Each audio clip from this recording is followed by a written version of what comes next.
Heureux mois de mars à tous et à toutes, mesdames et messieurs. Bienvenue à ce numéro de Face à la rédaction. Comme vous l'avez compris, nous allons parler du mois de mars, mois de la femme. Et pour ce faire, nous avons une invitée tout à fait particulière sur ce plateau. Elle est femme de médias, humanitaire, femme politique, secrétaire nationale chargée des affaires étrangères au sein de l'AFDC, parti cher à Modeste Bahati-Lukwebo. Vous avez compris, c'est une femme à multiples casquettes. Il s'agit de Josette Kayaboula Matadi, à qui je dis heureux mois de la femme.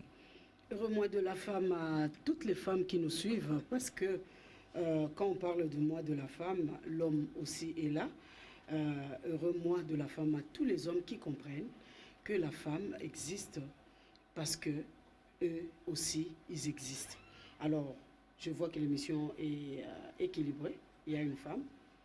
Heureux mois de la femme à vous également, madame. Merci, et madame. Au cours de cette émission, nous pensons que la femme va se retrouver. Heureux mois de la femme, comme vous venez de le dire, je le souhaite aussi à ma consoeur Magali Baïkoul, avec qui nous allons conduire cette émission. Merci beaucoup, merci. Le thème de cette année, c'est l'autonomisation de femmes dans le contexte de lutte contre le changement climatique et la réduction des risques catastrophiques. Est-ce que, Madame Josette, pensez-vous qu'aujourd'hui la femme peut être un acteur de développement dans les secteurs de l'environnement? Ok, merci beaucoup. Chaque année, comme vous le savez, la femme est célébrée autour d'un thème. Et pour cette année 2022, l'ONU Femmes, déjà au cours de la réunion en décembre 2021, avait pensé de pouvoir associer la femme au changement climatique, parce que nous n'allons pas nous leurrer ou nous voiler la face, qu'on parle de plus en plus de ce concept du changement climatique. Est-ce que la femme sait ce que c'est le changement climatique? Ou ça dépasse l'entendement de la femme alors qu'elle en est une actrice de taille? Pourquoi? Parce que c'est la femme qui gère l'environnement au quotidien. La femme gère l'environnement au quotidien. La femme, elle est celle qui reçoit directement de la nature. Et quand on parle du changement climatique, on pense directement à la nature.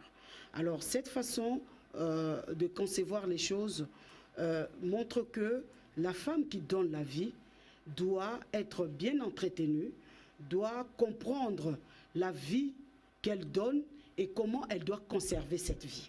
Parce que lorsqu'on parle du changement climatique, si on ne fait pas attention, ça veut dire qu'il y aura un arrêt, il y aura plus de vie. Parce que quand il y a ces changements apportent des modifications dans la façon, dans les vécus quotidiens des personnes sur la planète Terre. Alors, la personne qui est l'artisane, qui est l'actrice, c'est celle qui donne la vie. Si on la met de côté, si on ne l'associe pas, cette vie risque de s'arrêter. C'est pourquoi l'ONU Femmes a exigé a trouvé bon de pouvoir, cette fois-ci en 2022, de pouvoir embarquer la femme dans ce changement climatique pour qu'elle ne soit pas un problème, qu'elle soit une solution. Pour le thème national, nous parlons de l'autonomisation des filles, des femmes et des filles dans le contexte des luttes contre les changements climatiques et la réduction des risques des catastrophes. Vous l'avez dit, nous avons beaucoup de catastrophes, notre pays connaît beaucoup de catastrophes. Vous vous rappellerez ce que nous avons connu avec quand les volcans s'est fâché. Oui. Et ce sont les femmes, plus les femmes qui en étaient des victimes. Alors aujourd'hui, si on associe la femme dans cette gestion des changements climatiques, c'est pour que la vie se prolonge sur la planète Terre, c'est pour conserver la vie. Et la personne qui porte cette vie-là doit comprendre comment la conserver. C'est la raison pour laquelle, en 2022, on associe la femme. Et je suis très ravie d'entendre la ministre du Genre, Famille et Enfants, qui a dit d'ailleurs pour l'ouverture, le go de toutes les manifestations, de toutes les activités que la République démocratique du Congo va connaître tout au long de ce mois, le go sera donné dans une des provinces de la RDC pour montrer à cette femme, à la femme congolaise, que les changements climatiques, c'est un problème qui la concerne directement. Madame, en parlant du thème national, nous allons plus évoquer la réduction de risque de catastrophe. Vous venez de signaler récemment que notre pays connaît beaucoup de catastrophes. Si nous allons plus prendre le cas particulier de la ville de Kinshasa, nous faisons face à des inondations. Comment sensibiliser la femme à ce risque de catastrophe? Je peux donner un exemple très simple. Vous l'avez aussi dit quand vous étiez en train de parler, que la femme donne la vie. Et la femme, elle est celle qui est plus, elle est plus face à la nature. Ouais. Une femme, nous allons prendre l'exemple d'une femme ménagère. Elle ne sait pas, en fait, gérer ses immondices. C'est souvent les femmes qui vont jeter les immondices dans des caniveaux et puis ça bouche les canalisations. Tout ça, ça fait partie de la nature. Pendant ce mois de mars, comment pensez-vous qu'il faut sensibiliser la femme contre les risques des catastrophes? Oui, madame, cette question, je l'attendais. Vous savez, je me suis toujours posé la question de savoir, est-ce que le gouverneur de la ville de Kinshasa, quand il a conçu, parce que lui, c'est une continuité, on avait commencé avec Kin propre, à Lingala, c'est Kin Bopeto, ça avait commencé avec Kimbuta. Est-ce que les numéros 1 de la ville, quand ils conçoivent ces beaux programmes, la gestion des ordures, est-ce qu'on associe la femme? Parce que la femme, elle est la personne qui produit plus ces déchets. Elle doit être la personne qui doit aussi être celui qui doit faire disparaître ces déchets ou soit gérer ces déchets. J'ai dit dans l'une des émissions dans une chaîne de la place que si le numéro 1 de la ville, le gouverneur Gentini Ngobila, n'associe pas la femme, même si on appelle les artistes, les comédiens qui viennent du nord, sud, ouest, est, pour venir ici à Kinshasa pour sensibiliser. Tant qu'on n'associera pas la femme, ça sera un échec. Parce que c'est la femme qui produit les déchets. Vous l'avez souligné, la femme qui manipule les déchets ménagers. Oui, il prend cela, elle n'est pas sensibilisée, elle ne peut pas jeter les déchets soit dans la rivière Kalamou. Par exemple, cette femme habite tout au long de la rivière. Par manque de poubelles communes, cette femme, elle se dit, je prends l'Nzela Mukuse, les raccourcis parce que j'ai une rivière derrière moi, je vais jeter et la rivière va s'en charger, elle va me débarrasser de ces déchets. La femme ne sait pas qu'en jetant les déchets dans cette rivière-là, elle est en train de boucher la canalisation. L'eau, on ne la retient pas. L'eau, quand tu la retiens, elle se fraye un chemin. Et quand il pleut, nous avons des pluies diluviennes. Quand ces pluies-là arrivent, puisque la femme là a jeté des immondices dans l'eau, la pluie arrive, la rivière, avec la pluie, va quitter son lit. Parce qu'elle ne trouve pas le chemin, elle quitte son lit. Parce qu'elle n'a pas son chemin naturel. Son chemin naturel a été bloqué par la femme qui jette des immondices. Et là, maintenant, l'eau quitte, ça rentre dans des maisons. On connaît ce que nous connaissons aujourd'hui. C'est difficile de pouvoir les gérer. Le problème doit commencer à la source. La source, c'est la famille. La famille, c'est la femme. Parce que c'est la femme qui donne la première éducation à l'homme. Les béabas de la vie, les béabas de la connaissance, c'est la femme qui les transmet. À la femme là, est-ce qu'on l'a associée dans l'opération Kin Bopeto? Non. Comment allons-nous gérer toutes ces catastrophes-là si la femme est l'une des personnes qui produisent ces déchets-là? C'est pourquoi cette année, et je crois que la ministre du Genre, Famille et Enfants, qui suit cette émission, va marteler là-dessus pour mettre en place une commission qui va consister à comment à faire en sorte que la femme puisse se retrouver dans la gestion des déchets pour qu'on puisse gérer, pour qu'on puisse réduire les risques de catastrophes. Une façon de dire qu'il faudrait que les autorités apprennent à partir de ce thème à associer la femme dans la gestion. Il faut qu'il y ait toute une commission. Toute une commission, le ministère du genre, l'hôtel de ville qui s'occupe de Kinbopeto, qu'on fasse sortir ne fût-ce qu'un programme. Tant qu'il n'y aura pas un programme très bien élaboré, très bien assis, dans lequel la femme sera l'actrice principale, nous allons échouer dans Kinbopeto. Parce que Kinbopeto, la femme, c'est elle qui montre la propriété. Si elle n'est pas associée, Kinshasa ne sera pas propre. Donc nous devons vraiment nous asseoir, réfléchir. Nous avons des têtes pensantes. Et je pense qu'au niveau de l'hôtel de ville, le gouverneur a des conseillers. Au niveau du ministère du genre, il y a des conseillers. Qu'on cherche à voir, à regarder un peu plus en profondeur ces thèmes pour qu'on aille loin, que ce ne soit pas seulement pour le mois de mars, parce que les changements climatiques, nous les vivons au jour les jours.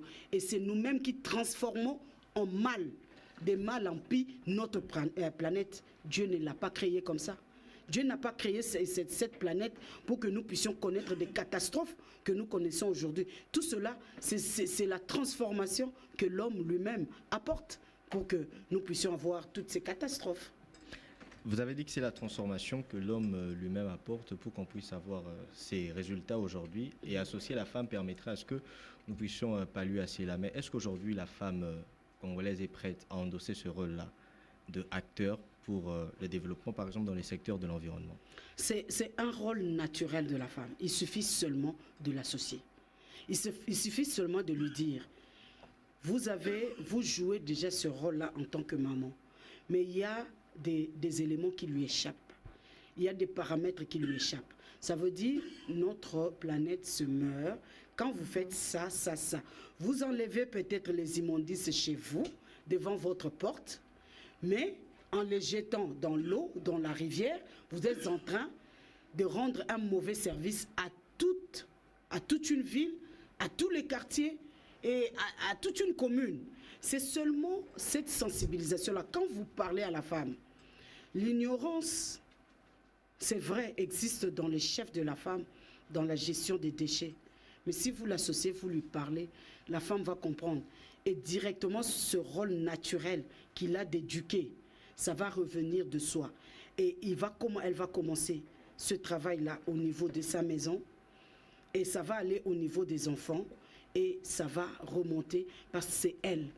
Et une autre personne qu'on doit associer, parce qu'on a parlé des filles, mais je parle des enfants, de manière générale. Ce sont les enfants qu'on doit aussi associer. Madame Kaya, autonomiser la femme, c'est le mot qui revient, ça fait déjà plusieurs années, au cours du mois de mars. Ce mot ne cesse de revenir. Autonomisation de la femme, l'autonomisation de la femme par-ci. Mais qu'est-ce que cela veut vraiment dire? Autonomisation de la femme, c'est rendre la femme indépendante. Indépendante, moi je commence par le mental, parce que l'autonomisation mentale existe. Et ça doit exister même avant l'autonomisation financière.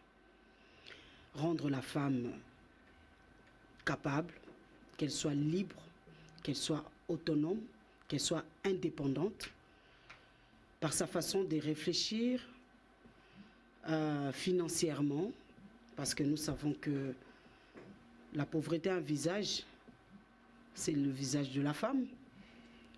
Et puis, l'autonomisation, c'est aussi lutter contre toute forme de discrimination. Vous savez que la femme, c'est une personne à part entière. Nous avons des filles qui ont étudié, des filles intelligentes, comme votre consoeur Magali. Merci. Elle a étudié, ce n'est pas pour être à la queue. Vous n'avez pas étudié et vous avez fait même des bons résultats par rapport à vos homologues hommes. pour subir, même quand vous venez, quand vous êtes dans les milieux professionnels.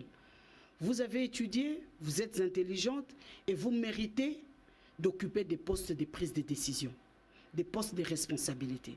Alors, cette autonomisation vient pour que la femme puisse jouer sa partition en tant qu'être humain, entièrement humaine, et puis psychologiquement, mentalement, financièrement, professionnellement, spirituellement, tout, dans ces tout-là, que la femme soit égale à l'homme, sauf pour un plan, sur le plan des mariages.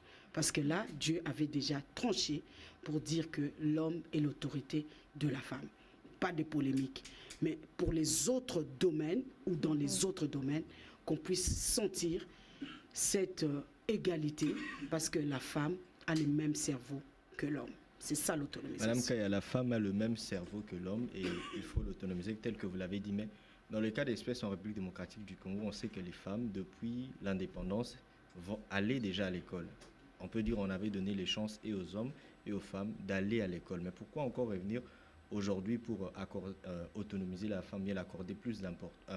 C'est pas pour la caricature, mais on a l'impression qu'avec cette phrase qui revient, on veut accorder plus d'importance à la femme comme si elle était une victime, alors que, comme l'homme, elle est aussi allée à l'école, elle a aussi fait les études. Vous voulez parler des privilèges, oui, entre guillemets. Exactement. C'est pas un privilège, c'est seulement une reconnaissance et la justice. Vous avez dit la femme allait à l'école depuis l'indépendance. Non, pas toutes les femmes. Pas beaucoup de femmes, en fait, parce que nous n'avons pas eu beaucoup de femmes. Quand je parle de beaucoup de femmes, c'est par rapport à la population, à la démographie. La femme occupe 52% de la population. Est-ce qu'à cette époque-là, toutes les femmes allaient à l'école? Non. Si c'était le cas, même UNICEF n'allait pas procéder à la campagne toutes les filles à l'école. Si UNICEF a fait, c'est parce qu'il y avait cette injustice-là. À l'époque, la femme était bonne seulement pour le mariage, pour la cuisine, pour s'occuper d'eux. Mais pour aller à l'école, il a fallu que l'on sorte d'une famille des nantis, une famille dont les parents ont étudié, ils ont compris l'importance des études. Mais pour les parents qui n'étaient pas vraiment, qui n'avaient pas étudié, beaucoup étudié, ont privilégié l'homme d'abord, parce que la femme devrait être épousée. Mais aujourd'hui, c'est vrai, de plus en plus, les femmes étudient maintenant et les femmes comprennent qu'elles ont un rôle primordial, sinon important à pouvoir jouer dans la société, d'autant plus qu'elle a beaucoup. La femme a quelque chose que l'homme n'a pas. Vous n'allez pas me demander de l'expliquer parce que je ne le saurais pas, mais je le vis. Et les femmes qui me suivent le savent que nous les vivons.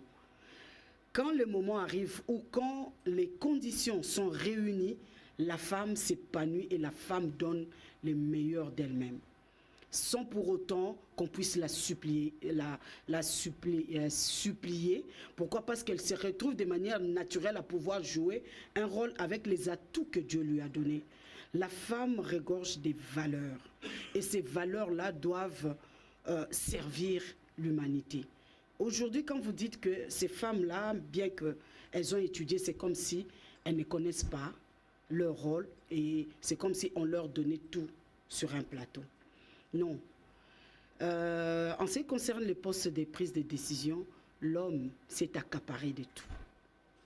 L'homme s'est accaparé de tout. L'homme se retrouve dans ces domaines-là de prise de décision et l'homme croit que la dernière décision lui revient. La femme est souvent ignorée, même s'il y a la présence de la femme autour de la table. Si on peut lui donner la parole, on lui donne la parole en tant que maman, pas en tant que femme. Comprenez la nuance. Non, laissons la maman parler. C'est comme si on veut seulement le côté maternel de la femme. On oublie que, en plus de ce côté maternel qui est un atout, je vous dis un atout pour l'humanité, il y a le côté professionnel, il y a le côté études, il y a le côté expertise et expérience. Ce côté-là, on n'en fait pas trop cas. On veut faire parler le côté seulement maternel de la maman. C'est pourquoi nous devons, la femme lutte, la femme combat pour qu'elle soit considérée à juste titre, pour que sa considération ne se limite pas seulement à la femme maternelle, mais qu'elle aille au-delà, parce que quand elle a étudié, elle n'est pas allée comme femme, elle est allée comme un être humain qui a un cerveau. Donc, cette façon de faire, quand la femme, on trouve que la femme lutte, mais cette lutte n'est pas très bien comprise par l'homme. Alors, nous avons maintenant trouvé, on dit, on doit conscientiser l'homme. On doit dire à l'homme que tu joues ta partition, la femme aussi doit jouer. Alors, à l'homme à qui toutes les décisions reviennent, on dit à l'homme, partageons, composons avec la femme. Et la solution, c'est quoi? La discrimination positive que beaucoup d'hommes n'acceptent pas. Ils croient que c'est un cadeau, c'est un privilège. Non, ce n'est pas un cadeau. On veut seulement dire à la personne qui a le pouvoir, on les sensibilise et puis on lui dit, partageons. Et en partageant, nous allons composer ensemble, vous allez voir ce que ça va donner. Et les femmes, nous rentrons dans ce rythme-là, dans ce vent-là, et la femme s'affirme là-dedans. Une fois que la femme entre dedans, elle s'affirme et elle donne le meilleur d'elle-même. Et madame, ne pensez-vous pas que ce mois de mars devient comme un mois piège pour la femme? C'est-à-dire? On dirait que sur le 12 mois, qu'à une année, on ne conscientise la femme que pendant le mois de mars. Parce que, je ne sais pas, vous n'allez pas me contredire, c'est plus pendant ce mois que nous avons de conférences à gauche, à droite, sur l'autonomisation de la femme. Et on dirait que, les organisateurs ou organisatrices de ces conférences à télé ne prennent que la partie autonomisation de la femme. Parce que dans la plupart des thèmes pour toutes les années passées, on commence d'abord par autonomisation de la femme et autonomisation de la femme et mais les conférencières ne prennent que la partie autonomisation. Il faut sensibiliser la femme, tu dois être autonome, tu dois être entrepreneur. Et puis le 1er avril, on passe à autre chose. Non. Il n'y a pas de suivi, il n'y a pas de mécanisme de suivi parce que parlant de femmes, on parle aussi de la jeune fille, oui. Une femme en devenir. Oui. Non. Non, là, je ne suis pas d'accord avec vous quand vous dites qu'il y a les activités autour de la femme pour conscientiser, sensibiliser la femme. Ces activités ne se font que pendant les mois de mars, non. Parce la majorité, en tout cas. Voilà. Oui, c'est bon, parce qu'il y a des activités qui ont eu lieu en mars 2021. Tout au long de l'année, il n'y a pas eu. Il a été attendu expressément le mois de mars pour que la deuxième édition, la troisième édition puisse être deuxième édition. Et puis pour les personnes qui ont participé, pour ces femmes qui ont participé. On dirait que vous leur prenez en charge que pendant le mois un mois de mars, et ils doivent attendre 12 autres mois avant de se retrouver encore, alors qu'il y a encore plusieurs mois. Oui, c'est vrai. Il y a une part de vérité dans ce que vous dites. Il y a des ONG qui fonctionnent comme ça. Mais heureusement que nous avons un gouvernement. Et dans ce gouvernement, il y a le ministère du Genre. Je ne suis pas l'avocate de la ministre du Genre. Si c'était le cas, le ministère du Genre n'allait exister, n'allait fonctionner qu'au mois de mars. Donc ça veut dire le travail se fait. C'est pourquoi je demanderai à vous qui êtes qui relayez le travail que font ces femmes-là, que vous soyez aussi tout près de ces femmes-là pour suivre de près ce qu'elles font. On ne se relâche pas.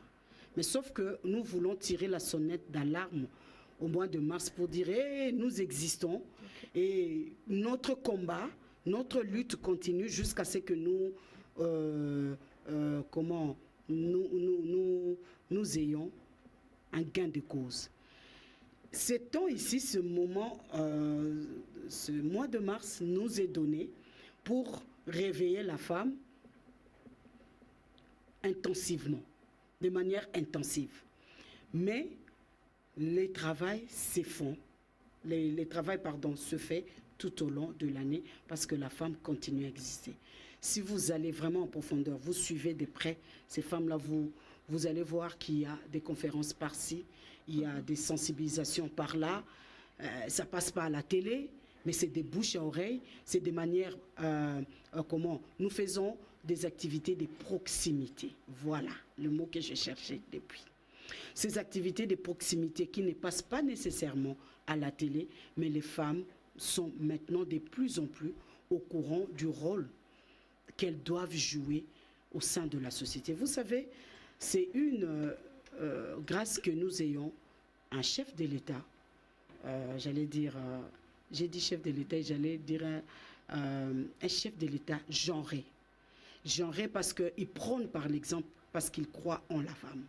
Il croit en la femme parce que pour lui, la femme possède un miracle. Le miracle de la transformation, le bébé qui est transformé, on donne à la femme une toute petite graine et la femme le transforme et la multiplie. Et la grossit même.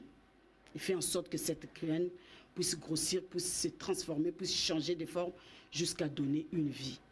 C'est un secret. Et le président de la République avait dit à la femme, je vais rentrer dans ce secret-là, parce qu'il croit en la femme. C'est la raison pour laquelle, dans des nominations, et même quand on lui présente il le dit, hein, quand on me présente des propositions pour nommer, quand je vois qu'il n'y a pas une femme, je ne signe pas. Et même le gouvernement des Warriors ont été instruits dans ce sens-là, que même dans des postes de décision, qu'on pense à la femme. La Constitution nous donne 50%, mais nous devons faire un effort d'atteindre les 30%, ne fût-ce que les 30%, qui n'est pas constitutionnel, mais qui est consensuel. Et nous avons atteint, nous sommes maintenant aux alentours des 23%, 24%, nous sommes en train d'y aller. Donc, cette femme, si on l'associe, si on la décortique, la femme doit être décortiquée, on doit comprendre toutes les zones, toutes les chambres de la femme que possède la femme. Et chaque chambre de la femme, chaque compartiment de la femme est bénéfique pour tel ou tel autre domaine de la vie ici sur Terre. Il suffit seulement de comprendre cet être-là. Et quand vous le comprenez et vous la mettez en confiance, parce que le problème c'est de mettre la femme en confiance. Quand nous allons pour sensibiliser la femme, nous lui disons, vous avez une grande responsabilité sur vos épaules, vous les femmes. Parce que c'est vous qui éduquez, c'est vous qui donnez les premières connaissances. Mais si vous relâchez, cette connaissance-là sera une connaissance, comment je peux dire, pas pour servir l'humanité, mais pour détruire. Et si la femme, vous lui dites ça, il se dit, ah bon, moi j'ai donné ces premières connaissances-là. Et on veut détourner ces connaissances-là que je donnais avec amour pour détruire l'humanité. Moi, c'est moi qui donne la vie. Si vous lui donnez, vous l'armez, vous lui donnez des équipements qu'il faut, cette femme-là reprend cette charge. Elle reprend donc cette charge-là pour donner et pour transformer. C'est ça, c'est tout ce que nous demandons. Et tout ce travail-là est fait de manière quotidienne. À proximité, nous faisons la proximité, même si nous ne passons pas toujours à la télé. Madame Kaya, vous avez soulevé un point que ce mandat-ci du président de la République, on a un président de la République qui est genré à la tête du pays. Mais est-ce que la femme saisit-elle l'occasion? Parce qu'aujourd'hui, certes, il y a des femmes au gouvernement, il y a des femmes à l'Assemblée nationale, mais combien sont les voix de ces femmes qui se font entendre aujourd'hui? Combien sont les voix de ces femmes qui se font entendre, par exemple, dans le domaine du droit en République démocratique du Congo? Combien sont les voix de ces femmes qui se font entendre dans d'autres secteurs? Aujourd'hui, il y a des secteurs comme le STEM, les sciences, les technologies, qui est beaucoup plus genré, où il y a plus de femmes qui sortent la tête. Mais et les autres domaines, pourquoi la femme ne sort pas la tête? Pourquoi la femme, on a l'impression que ce n'est pas seulement une question de l'autonomiser, mais elle-même a peur de faire preuve de ses ambitions, de montrer clairement ses ambitions. Pourquoi on voit cela? C'est pourquoi au début, je vous ai parlé de l'autonomisation mentale. Parce que la femme doit briser la peur.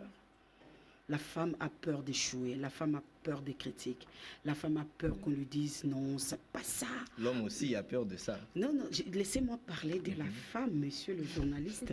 La femme, c'est un être perfectionniste. La femme, quand Dieu a créé la femme, il a créé la femme en dernier lieu, il a donné toute la beauté à la femme. Ok? L'homme peut être beau, mais la femme, la beauté Elle de est la femme parfaite. fait waouh. Ok? Donc, cette femme-là, qui doit être autonomisée mentalement d'abord, ça veut dire sur le plan mental, psychologique, psychique, la femme doit être libre. Ok? Parce qu'elle est liée par rapport à la tradition. Il y a les pesanteurs culturelles qui ont fait en sorte que la femme se sente moins homme, avec grand H. Que la femme se sente celle qui est capable de pouvoir composer avec l'homme. Vous avez cité les STEM, c'est ça? Oui, les STEM. Aujourd'hui, les STEM, nous voyons, il y a 2 femmes qui font l'honneur. Alors que c'était une chasse gardée des hommes. Ça veut dire que c'était un domaine où la femme ne pouvait même pas penser de mettre pied. Mais aujourd'hui, Madame Raissa et Madame Kirongozi, Oui. ils ont mis sur pied Avec le respirateur avec congolais. le respirateur. D'abord, Kirongozi a commencé avec le robot qui fait la fierté de l'Afrique. Je vous avais dit l'autre fois que je ne sais pas ce qui s'est passé, mais Israël avait demandé Mende, à l'époque ministre de la communication, quand il est parti en Israël, Israël voulait aussi profiter de cette technologie congolaise. Il voulait acheter nos robots. Ces robots-là qui est conçu par une femme. Et aujourd'hui, nous avons l'aspirateur, n'est-ce pas? Le respirateur. Le respirateur, Mm. ok? Conçu par les femmes. Et de plus en plus, les femmes se retrouvent parce que quand vous suivez Madame Raissa, quand elle parle, elle vous amène dans ce monde-là. J'ai même envie que ma fille puisse embrasser ce monde-là. Donc de plus en plus, quand les femmes sont sensibilisées, elles mordent à l'hameçon et elles comprennent qu'elles ne peuvent pas seulement s'arrêter dans des domaines jadis traditionnels qui attiraient des femmes alors qu'elles peuvent aussi être allées de l'autre côté. Le blocage là, l'autonomisation mentale est très importante.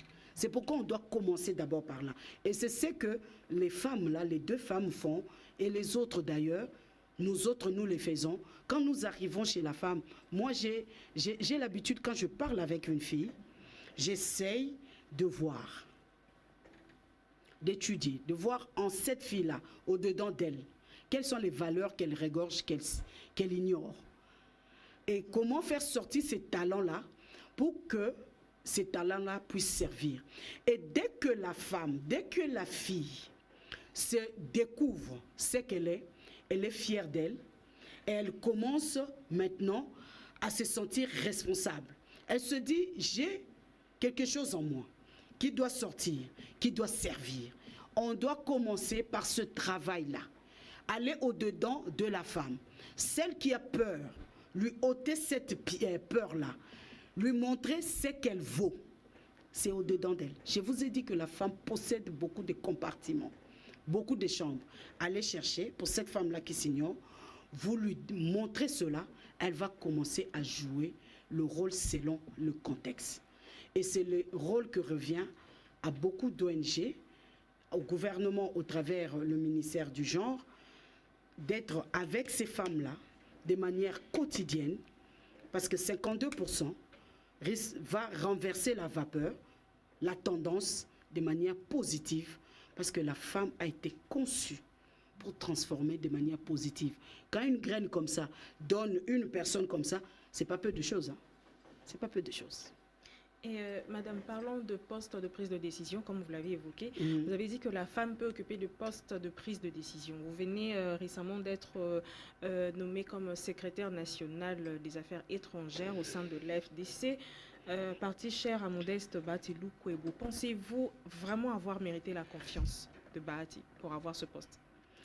Merci, merci beaucoup. Pensez-vous vous-même avoir assez de compétences pour ce poste? Merci beaucoup, madame, de m'avoir posé cette question. J'aurais peut-être voulu qu'on parle de ça au cours d'une autre émission, parce que là, c'est ma casquette politique, mais j'y réponds quand même. Je crois avoir mérité la confiance de l'autorité morale, parce que c'est quelqu'un qui ne fait pas des choses par sentiment, c'est quelqu'un qui prend son temps, il observe, il étudie la personne, jusqu'à ce que quand il lui confie la responsabilité, il sait pourquoi il le fait. J'ai été surprise, agréablement. je suis chrétienne, je le dis devant Dieu, j'ai été surprise agréablement de pouvoir apprendre que j'ai été nommée secrétaire national chargé des affaires étrangères, c'est un secrétariat qui a quand même la prééminence, hein, parce que c'est les affaires, ce sont les affaires étrangères. Et j'ai remercié mon autorité morale pour cette marque de confiance, pour ce choix porté sur ma personne. Vous savez, j'ai fait le journalisme. Entre le journalisme et les relations internationales, il n'y a qu'un tout petit pas. Parce que dans les cours que nous avons reçus en journalisme, nous recevons plus les cours des relations internationales. Parce qu'un journaliste, c'est celui qui a une culture générale très bien variée et fournie. Alors, je suis fille d'un diplomate. Mon père est diplomate, formé par Mobutu. Mon mari, c'est un ambassadeur, c'est un diplomate. Donc, je baigne là-dedans et je crois avoir cette compétence, cette capacité de pouvoir hisser haut les drapeaux de l'AFDC sur le plan international, donc à l'extérieur, comment nous allons redorer ou faire parler de notre parti qui est déjà un parti implanté, très bien implanté sur le plan national, très bien implanté sur le plan international. Vous n'avez qu'à voir les images quand les présidents de la République voyagent. Quel est le drapeau qui flotte en masse?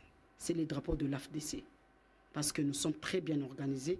Nous sommes un parti socio-démocrate et nous sommes là pour que l'intérêt de l'homme soit au centre. Et l'intérêt de l'homme est au centre. C'est pourquoi l'homme est très bien vu, très bien observé par Bahati Lukwebo. Quand il voit que vous méritez, que vous pouvez bien faire la chose, il vous met là pour qu'à l'avenir, vous puissiez rendre service à la nation. Au travers le parti, nous rendons un service à la nation parce qu'au niveau des partis, ceux qui sont dans des partis politiques, ils savent que quand il y a le secrétaire général, le secrétariat général, c'est le gouvernement, c'est comme le gouvernement. Donc on nous appellerait les ministres des Affaires étrangères. Madame Kaya, certes, vous venez d'évoquer qu'il serait mieux d'en parler à une prochaine émission, mais on aimerait juste savoir, peut-être en quelques mots, en quoi consiste votre travail en tant que secrétaire national des Affaires étrangères du parti? C'est le même travail que fait le ministre des Affaires étrangères sur le plan national. Nous faisons ça au sein du parti. Donc c'est entre les partis, nous pouvons prendre langue avec d'autres partis extérieurs, d'autres pays qui aspirent, qui ont la même vision que nous, qui sont des socio-démocrates, qui mettent l'homme au centre, prendre langue avec eux, voir comment composer, parce que le monde étant devenu un village planétaire, et nous savons que nous avons, la République démocratique du Congo a des enjeux, contient des enjeux mondiaux, des besoins mondiaux. Alors, comment nous devons faire pour composer avec les autres partis qui voient, qui ont la même vision que nous? Et je crois que c'est le même travail que fait le ministre des Affaires étrangères sur le plan national. Nous les faisons sur le plan parti politique. Madame, une dernière question. Comment arrivez-vous à gérer toutes les casquettes que vous avez? Vous êtes professionnelle de médias, vous êtes femme politique, vous êtes humanitaire, mais épouse aussi. Comment arrivez-vous à gérer toutes vos casquettes? Épouse et mère. Voilà, épouse et mère. Et j'ai aussi des responsabilités dans mon église. Je m'occupe des enfants, des codimes, que j'aime beaucoup. Vous départagez dans tout ça? Dieu nous a donné 24 heures.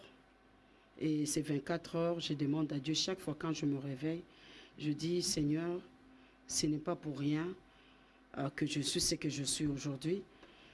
Vous savez, qu'est-ce que vous voulez de moi? Quelle est la mission que je dois accomplir ici sur Terre? Ma mission dans les domaines politiques, ma mission dans les domaines humanitaires, parce que vous avez dit que je suis aussi humanitaire. J'œuvre dans des ONG, j'ai 3 ONG. Dans l'orphelinat, il y a pour les nécessiteux, pour hier, pas plus tard qu'avant-hier, nous étions allés à l'hospice des vieillards pour leur souhaiter, pour voir les mamans, nos mamans qui sont là, pour leur souhaiter une très bonne célébration des mois de mars, et nous n'étions pas partis bredouilles.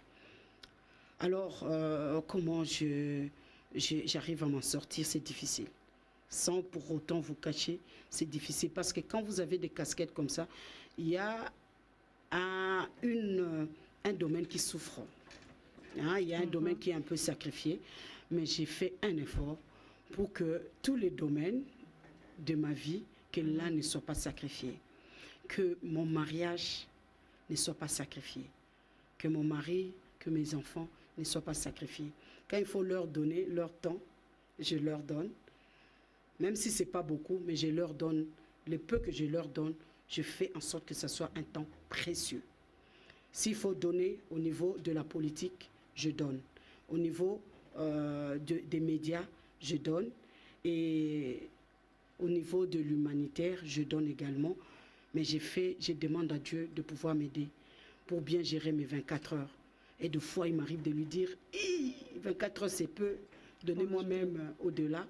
Mais c'est une question d'organisation. Mais heureusement que j'ai un pasteur. L'apôtre Léopold Mutombo Kalombo nous apprend à comment gérer le temps. Et surtout quand vous êtes un leader. Un leader, c'est celui qui sait gérer son temps. C'est celui qui se sent pas dépassé, mais c'est celui qui voit loin cette vision que le Seigneur m'a donnée dans les différents domaines. Je le vois déjà finir, je le vois déjà terminer, peut-être dans d'autres circonstances avant de l'avoir commencé. Et avec le temps, les 24 heures, je demande toujours à Dieu de me donner cette intelligence. Mais heureusement, je l'ai dit encore, j'ai un bon père, j'ai un pasteur génial qui m'aide beaucoup par ses enseignements. Et c'est ce qui fait en sorte que je ne puisse pas trop enregistrer d'échecs jusque-là. Même si les échecs que j'enregistre m'apprennent, me donnent la force, m'ouvrent les horizons pour aller rencontrer la victoire. Derrière l'échec, il y a toujours une victoire. Il suffit seulement, comme on dit en anglais, to learn how you can now go forward. C'est ça. Madame Josette Kaya, ça sera ma dernière question. C'est une question qui monte en moi depuis le début de cette émission. Aujourd'hui, on met beaucoup plus l'accent avec la femme, la gente féminine, parce que c'est son droit. Tel que vous l'avez dit, il faut partager, l'homme est appelé à partager le pouvoir.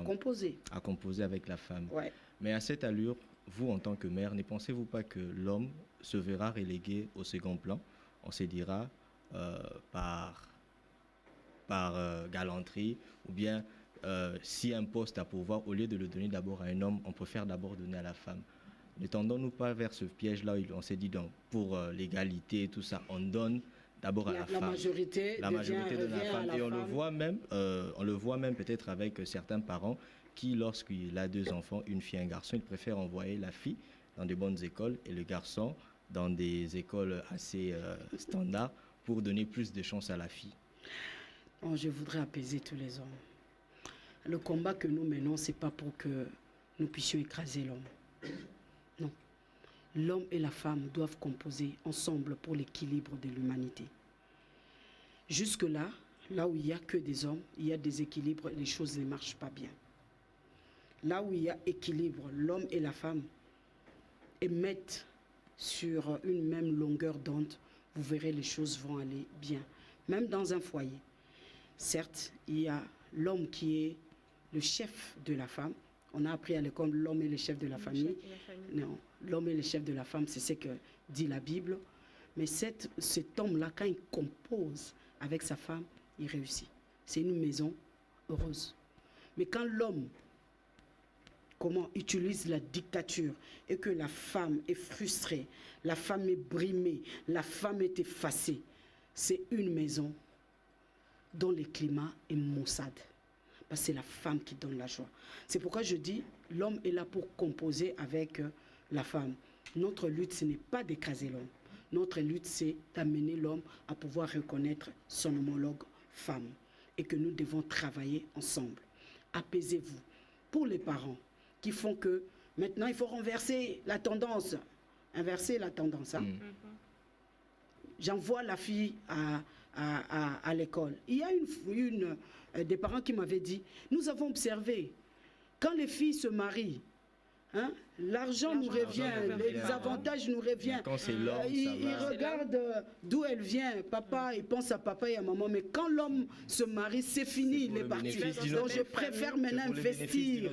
Voilà, c'est pour les bénéfices d'une autre famille. Je préfère maintenant investir dans la fille, parce que je sais que moi, en tant que parent, je veux me retrouver. Parce que la vieillesse va faire en sorte qu'à un moment donné, les parents ne puissent soit stack, ne puissent plus avancer. Et ce sont les enfants qui vont prendre les soins de leurs parents.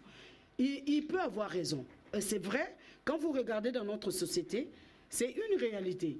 Les filles, en tout cas, ils regardent un peu en arrière, même si l'apôtre Léopold nous avait dit que la fille, quand elle va en mariage, ne peut pas amener dans sa valise toute sa famille. Ça, nous le savons. Pour les femmes au ministère Amen, les femmes qui viennent d'Ambizeli, nous le savons.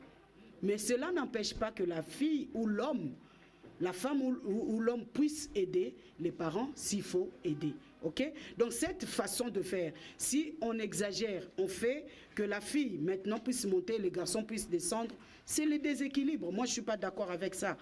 Nous prenons l'équilibre, donc l'homme et la femme, la main dans la main, pour que la planète soit équilibrée.